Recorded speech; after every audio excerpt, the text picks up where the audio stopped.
নমস্কাৰ মোৰ ছাত্ৰ-ছাত্ৰী আৰু দৰ্শকবৃন্দ আজি আমি আলোচনা কৰিব লৈছো এটা অন্য বিষয় এই বিষয়টো হৈছে কি ধৰণে আমি PowerPoint প্ৰেজেন্টেচনত শেপ আৰু ক্লিপ আৰ্ট ইনসাৰ্ট কৰিব পাৰো তাৰ উপৰি আমি আৰু আলোচনা কৰিব খুজিছো শেপ আৰু ক্লিপ আৰ্ট ইনসাৰ্ট কৰাৰ উপৰিও হিহঁতক কি ধৰণে গ্ৰুপ কৰি কাম কৰিব পৰা যায় তাৰ বাবে মই এটা PowerPoint প্ৰেজেন্টেচনৰ সহায় লম ইয়াত মই এটা নতুন প্ৰেজেন্টেচন সৃষ্টি কৰিম য'ত মই কেইখনমান স্লাইডত কেইটামান নিৰ্দিষ্ট shape insert কৰিম আৰু তাৰ পিছত clip art insert কৰিম তাৰ পিছত এই shape আৰু clip art সমূহ কি ধৰণে গ্ৰুপ কৰি কাম কৰিব পৰা যায় হেতু মই এই ভিডিওটোত দেখুৱাম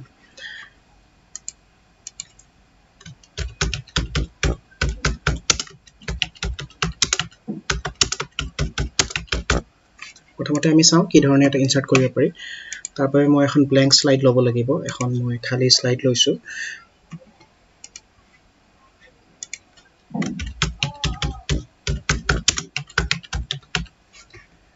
বিভিন্ন ধৰণৰ জ্যামিতিক আকৃতি বা ফ্লো চাৰ্ট বা তেনেকুৱা ধৰণৰ যিকোনো শেপ যদি আমি ইনসাৰ্ট কৰিব লাগে তেতিয়া হলে আমি ইনসাৰ্ট অপচনত গৈ ক্লিক কৰিব লাগিব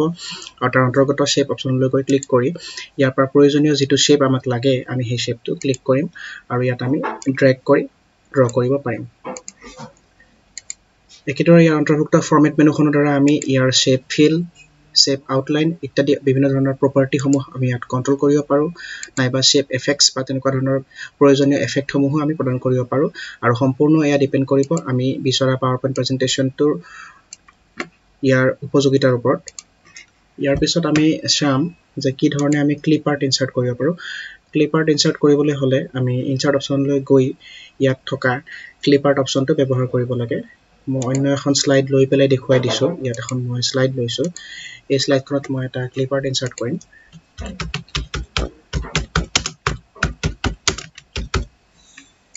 ক্লিপ আৰ্ট ইনসাৰ্ট কৰিবলৈ হলে আমি ইনসাৰ্ট মেনুলৈ গৈ ক্লিক কৰিব লাগিব আৰু ইয়াৰ অন্তৰ্গত ক্লিপ আৰ্ট অপচনটোত গৈ ক্লিক কৰিব লাগিব ক্লিপ আৰ্ট হৈছে কিছুমান এনেকুৱা ধৰণৰ আৰ্ট যিবোৰ আৰ্ট কম্পিউটাৰৰ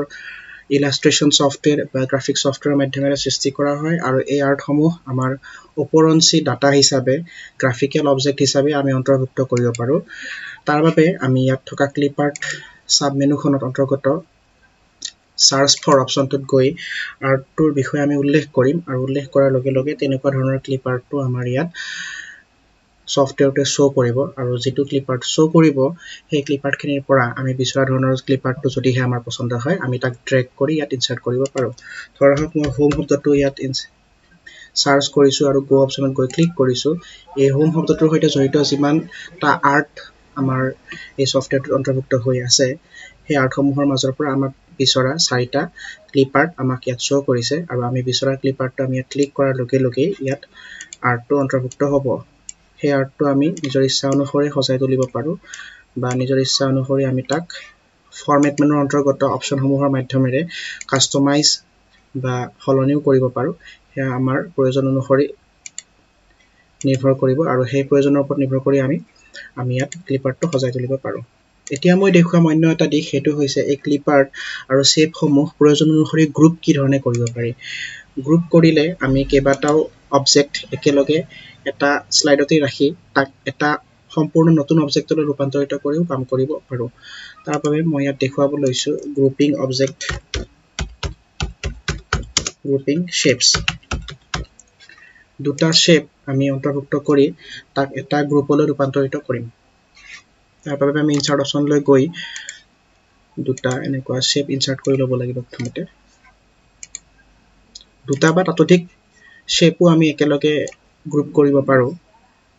হেয়া নিৰ্ভৰ কৰিব আমাৰ ব্যৱহাৰৰ ওপৰত গতিকে যেতিয়া আমি নিজৰ প্ৰয়োজন অনুসৰি একেখন পৃষ্ঠতে ৰাখি গ্ৰুপ কৰিব লগা হয় প্ৰথমতে আমি গুৰুত্ব দিব লাগিব শেপসমূহ একেলগে ৰখাৰ ওপৰত এটা পৃষ্ঠত ৰখাৰ ওপৰত তাৰ বাবে আমি শেপসমূহ সজাই ল'ব লাগিব ইয়াত মই এটাৰ ওপৰত আনটো শেপ একেলগে সজাই লৈছো একেটা পৃষ্ঠত তাৰ পিছত প্ৰথমটো শেপত মই ক্লিক কৰিম আৰু মোৰ কিবোৰ্ডত থকা CTRL অৰ্থাৎ যাক আমি কন্ট্ৰোল বুলি উচ্চাৰণ কৰো সেই কিটো প্ৰেছ কৰিব লাগিব আৰু তাৰ পিছত দেখিবলৈ পাম যে আমাৰ মাউস পইন্টাৰ কাৰ্সৰটো প্লাস চিহ্নটো দেখিবলৈ পোৱা গৈছে এই চিহ্নটো দেখিবলৈ পোৱা অৱস্থাত আমি কন্ট্ৰোল কিটো প্ৰেছ কৰি থাকিম আৰু দ্বিতীয়টো শেপ ক্লিক কৰিম তাৰ পিছত তৃতীয়টো শেপও আমি ইয়াত ক্লিক কৰিছো এইদৰে যিমানটা শেপ আমি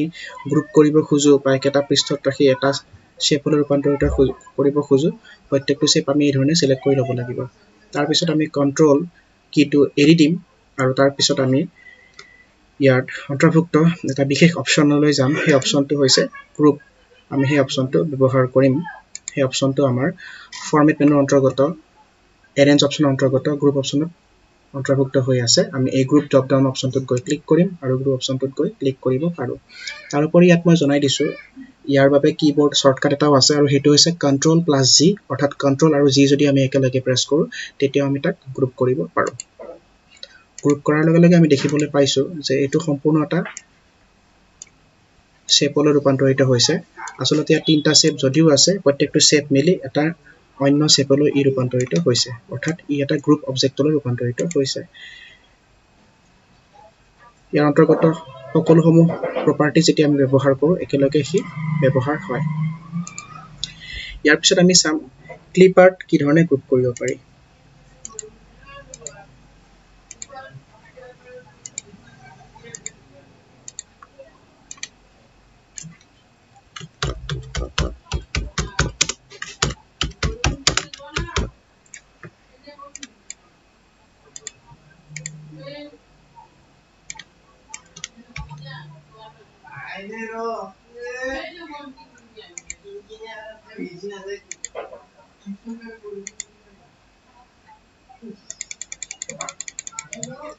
ইয়াৰ পিছত আমি ইয়াত কেটামান ক্লিপ আৰ্ট অন্তৰ্ভুক্ত কৰি লম আৰু সেই ক্লিপ আৰ্টসমূহ গ্ৰুপ কৰিবলৈ যত্ন কৰিম তাৰ বাবে মই একেদৰে ইয়াত অন্তৰ্ভুক্ত এটা ক্লিপ আৰ্ট সিলেক্ট কৰি লৈছো আৰু সেই ক্লিপ আৰ্টটো ইয়াত মই স্লাইড পৃষ্ঠখনত ৰাখিছো এটা পজিশনত ৰাখিছো তাৰ পিছত মই দ্বিতীয়টো ক্লিপ আৰ্ট ইয়াত সাৰ্চ কৰিছো ধৰা হোক মই ইয়াত কাও শব্দটো গৈ সাৰ্চ কৰিলো আৰু ইয়াৰ সৈতে জড়িত এটা ক্লিপ আৰ্ট পালো এই ক্লিপ আৰ্টটো ক্লিক কৰাৰ লগে লগে ইয়াত আহিছে এতিয়া ধৰা হোক এই ক্লিপ আৰ্টটো মই অলপ স্মল কৰি লৈ ইয়াৰ আগৰ ক্লিপ আৰ্টটোৰ ওপৰত পৃষ্ঠখনত ৰাখিলো আৰু একেদৰে কন্ট্ৰোল কিটো প্ৰেছ কৰি দ্বিতীয়টো ক্লিপ আৰ্ট সিলেক্ট কৰিলো কৰাৰ পিছত যোৱাবাৰ কৰাৰ নিচিনাকৈ আমি আগৰবাৰ কৰাৰ নিচিনাকৈ গ্ৰুপ অপচনলৈ আহি গ্ৰুপ অপচনত গৈ ক্লিক কৰিব লাগিব আৰু ক্লিক কৰাৰ লগে লগে সেইটো এটা সম্পূৰ্ণ গ্ৰুপ ক্লিপ আৰ্টলৈ কনভাৰ্ট হৈছে অৰ্থাৎ কেইবাটাও ক্লিপ আৰ্ট আমি একেলগে এখন পৃষ্ঠত ৰাখি ব্যৱহাৰ কৰিব পৰা গৈছে তাৰ উপৰি মই দেখুৱাব বিচাৰিছো যে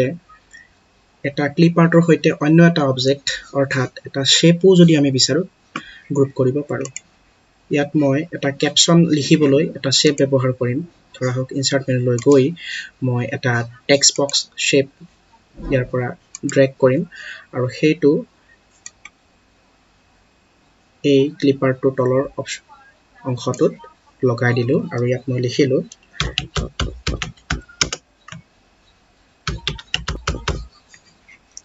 আৰু লিখাৰ পিছত এই লিখা অংশখিনি মই নিজৰ প্ৰয়োজন অনুসৰি সজাই ললো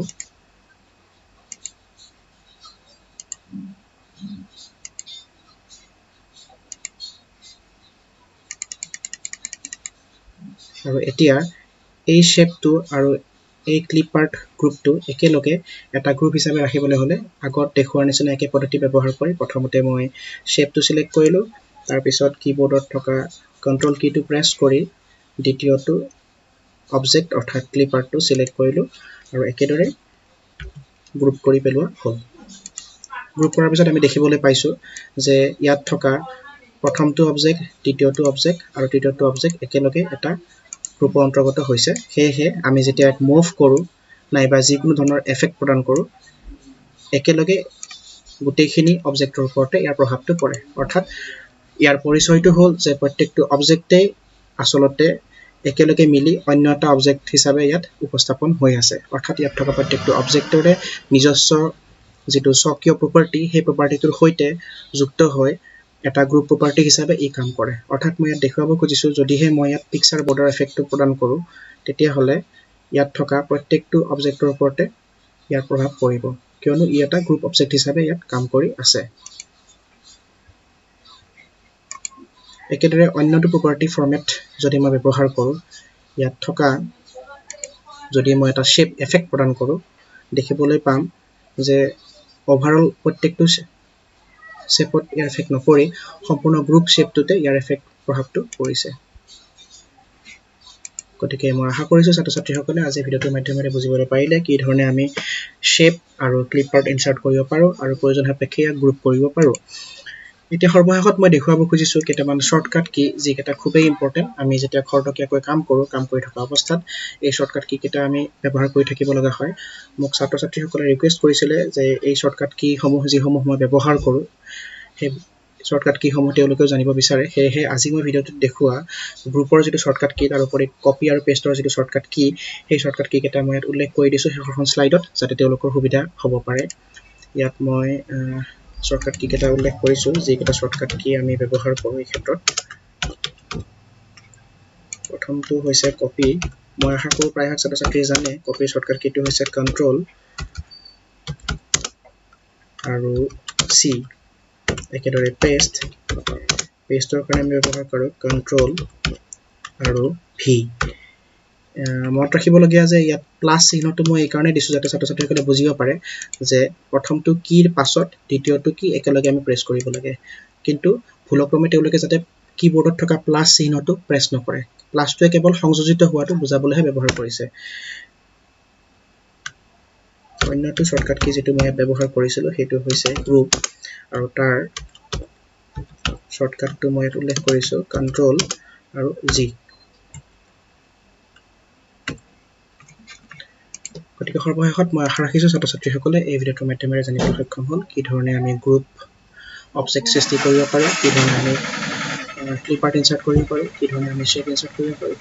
আৰু ইয়াৰ লগত সংগঠিত থকা যিকেইটা শ্বৰ্টকাট কি আছে সেইকেইটা মই উল্লেখ কৰি দিছোঁ গতিকে মই আশা ৰাখিছোঁ সকলোৱে মোৰ ভিডিঅ'সমূহ চাই থাকিব